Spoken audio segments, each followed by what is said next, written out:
Final question, question number 5. What are some ways teachers can help students understand the content?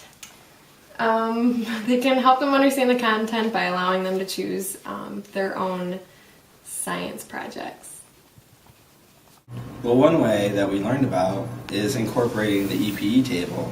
That would mean having the students participate and gain some experience at something, and then collect data, and then find patterns in the data, and then, no, that's serious, and then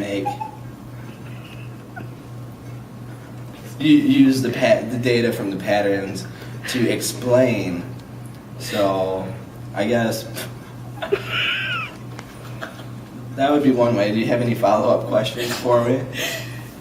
So, what kinds of experiences are you talking about when you refer to experiences? Well, observational learning.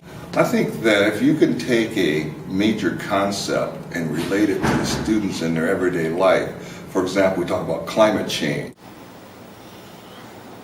I don't know, just make class more fun. I mean, that's what I think grabs the attention of the younger students. So should the language change at all?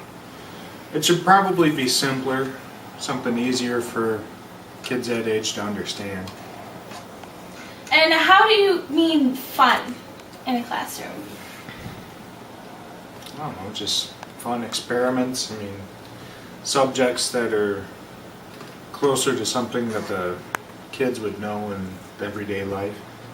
So everyday life is a key factor in what you determine as fun in a classroom. Yeah, it probably helps them to understand. Hello everyone. Now we will reflect on our findings from our interviews. I'll start. I would like to first say that from interviewing Professor Morris Thomas, a lot of what he said related to what we talked about in class with the EPE tables and the I-AIM chart, because basically he was focusing on that everything needs to go back to everyday life. If you don't apply the content of what you're teaching into the students' lives, it's just going to go like that. And from taking his classes, I can definitely see how he does that, especially with the enthusiasm that he emphasized. Definitely. Yeah, definitely. If any of you have taken his classes, you know what I'm talking about. But he, the aspects he talked about, going outside, integrating other content areas. It's the same as the, experiences, patterns, and explanations goes. And I think that flowed very well. And coming from a teacher's perspective, I thought that was interesting. Mm-hmm. I know Dylan also mentioned a few things about the EPE table also. Mm-hmm. Yeah, Dylan talked a lot about how he didn't really have very many experiences, at least that's kind of what I got out of it, and that kind of had a negative effect maybe on how he thought about science, and so as a result he didn't really want to go into, he likes science and he thinks it's interesting, but maybe that would influence a kid as to whether or not they decide to go into a science-related field. Mm-hmm. So, definitely. Also, when interviewing Scott, he talked a lot about how the vocabulary of the teacher just didn't want him to even learn about science because they were using such big words that he didn't even care about. And then also he said that, he was too concerned about being a kid at that time to even care about learning anything. Mm-hmm. So the social aspect of the classroom also influences a lot of how children are learning. Right. And I think another great point to bring about is just the broad spectrum of the generations here. We have someone from an older generation, and many of our others were from, more recent generations, and the fact is, no matter what generation, it's always the same.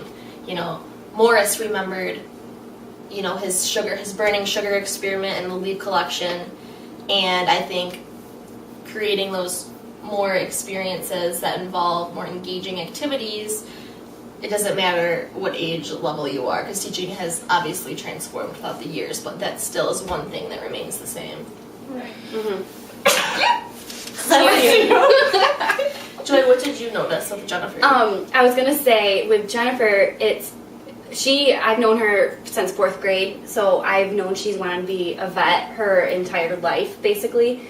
So with her, I feel like she's kind of hard to tell whether or not her science in elementary school really influenced her, because I feel like she was going to go and get that dream no matter what.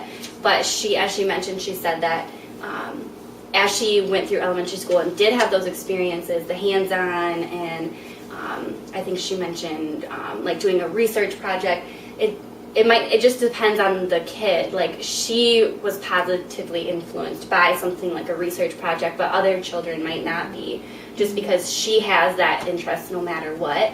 So I think if a kid might not necessarily have those interests, that's where you have to plug in the hands-on things, because then they're going to really want to explore it more. Maybe not necessarily have a career in it someday, but just be open to it, because I feel like science is an area where people shy away from once they get to a certain point in their life, and that's not really necessary because it's around us all the time. Definitely. I think that, like you mentioned, how she has had a lot of experiences since day one, throughout her life. Many students may not, based on, just their parents' occupations and what they do, or just the people they're around. Because if the people they're around aren't interested in science, they might just be turned off straight from the bat. Like Morris Thomas, for example, he was from a farm and used to, working on the farm and the science aspect of that. So that first got him interested in the soil science. And I think that, I was never really interested in science that much because my parents don't have jobs related to that field. And that's also a big point to make. Yeah, I agree. And I think everybody mentioned incorporating hands-on things. So that's definitely something that we all know as teachers we need to include. But maybe since we heard it from a lot from the people in our generation, I feel like that is something we have to make the majority of our classroom with the younger ages. Yeah. Well then, that is a quick summary of our project, and please refer to our write-up for more applications to Ready Set Science and some other articles we've discussed in class.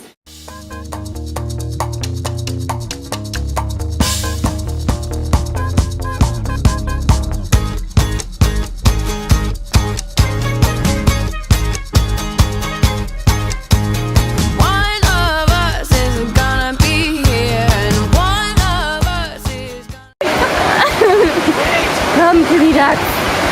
Come dream. I'm the duck first.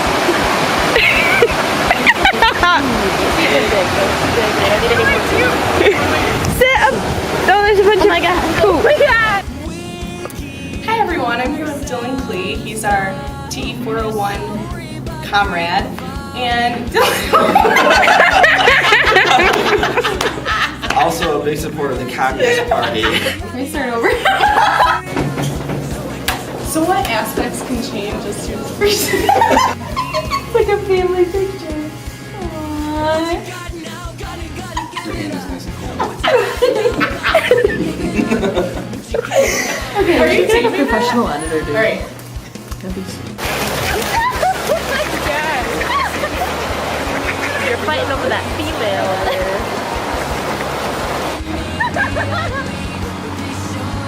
Hey, Kate, you gotta go.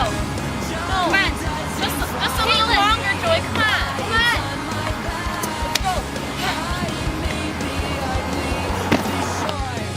So for our final question today, for our final question.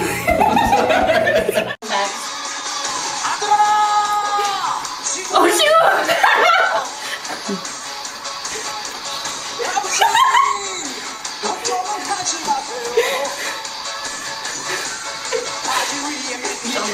shoot!